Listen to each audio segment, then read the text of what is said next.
वैसे अवैध असलहों के मामले में एक आंकड़ा अब भी प्रश्न चिन्ह खड़े करता है। पूरे देश में 67,947 अवैध असलहे सीज किए गए। इनमें अकेले उत्तर प्रदेश से 32,776 अवैध असलहे थे। यानी पूरे देश के लगभग 50% अवैध हथियार यूपी से बरामद हुए। पूर्वांचल की इसमें अहम भूमिका पाई गई।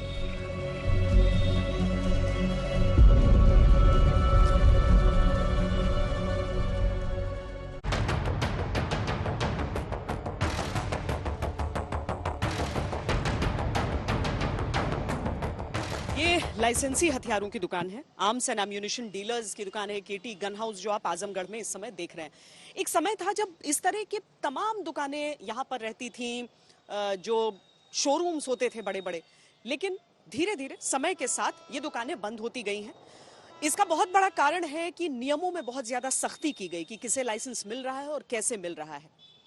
एक वजह यह भी आप कह सकते हैं कि हो सकता है अपराध की कमी के कारण ऐसा होता हो, लेकिन कुल मिलाकर अगर आज हम यहाँ की तस्वीर देखते हैं और सोचते हैं कि एक समय मेड इन बमौर क्यों फेमस हुआ और आज मेड इन अमेठी का इंतजार क्यों हो रहा है, कैसे कट्टे से कलाशनिकोव का सफर तय किया जा रहा है, क्योंकि उत्तर प्रदेश में सबसे बड़ा डिफेंस कॉरिडोर बनने की तैयारी है और उसके साथ ही जो AK राइफलें हैं वो अमेठी में बनने के लिए तैयार है। यहाँ पर धीरे धीरे मैं देख रही हूँ कि पहले यहाँ शोरूम्स बड़े होते थे हथियारों के, लेकिन अब कुछ ही मिले हैं और मुझे तो एक मिला आपका। जी, आजमगढ़ में एक ही खुला है। हाँ। बाकी सभी लोगों ने बंद कर रखा है। क्यों धीरे धीरे बंद होते? और लाइसेंस की फीस अधिक है और वेपन जमा करने वाले और खरीदने वाले संख्या कम हो गई है।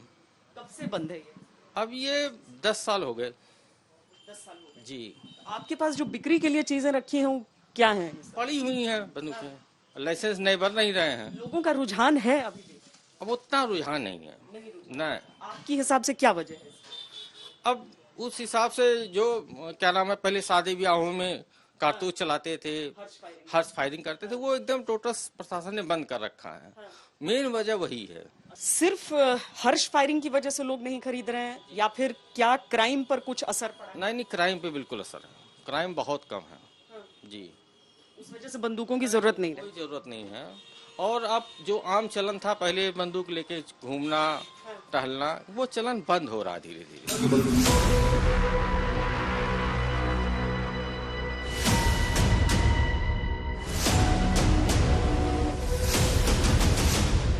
वैसे यूपी की एक तस्वीर ये भी है कि 1 जनवरी 2018 से 15 सितंबर 2020 के बीच शस्त्रों के लाइसेंसों का नवीनीकरण किया गया। यूपी में अकेले 19,238 लाइसेंस ऑल इंडिया परमिट वाले पाए गए। ये देश के अन्य राज्यों के मुकाबले सबसे बड़ा आंकड़ा है।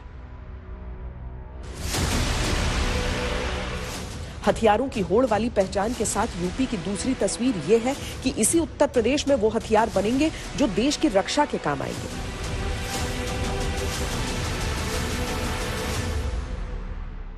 केंद्र और यूपी सरकार ने यूपी में डिफेंस कॉरिडोर का ड्रीम प्रोजेक्ट तैयार किया।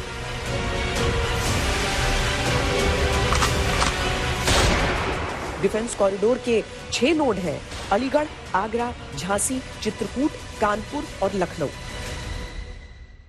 जो अलीगढ़ ताले के जरिए घरों की दुकानों की रक्षा करता था, वो 21वीं सदी में ये मेरा अलीगढ़ हिंदुस्तान की सीमाओं की रक्षा करने का काम करेगा।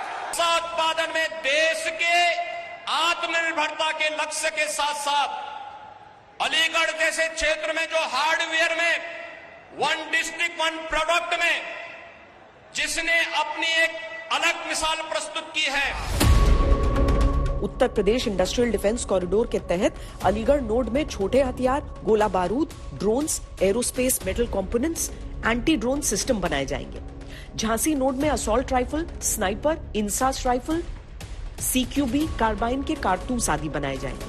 लखनऊ नोड में ब्रह्मोस मिसाइल निर्माण केंद्र और DRDO लैब का उद्घाटन हो चुका है। यहाँ बनने वाली मिसाइलें देश की रक्षा में काम आएंगी। दुनिया भी देख रही है कि आधुनिक ग्रेनेड और राइफल से लेकर लड़ाकू विमान, आधुनिक ड्रोन, युद्धपोत ये सब भारत में ही निर्मित करने का अभियान चल रहा है। अवैध कट्टों के कारोबार ने यूपी में कानून व्यवस्था के लिए चुनौतियां खड़ी की, लेकिन इसी यूपी के अमेठी में असॉल्ट राइफल AK-203 बनाई जाएंगी। AK-203 assault rifle Kalashnikov series की सबसे आधुनिक और घातक राइफल। 5 लाख राइफल बनाने को केंद्र सरकार की मंजूरी मिल चुकी है।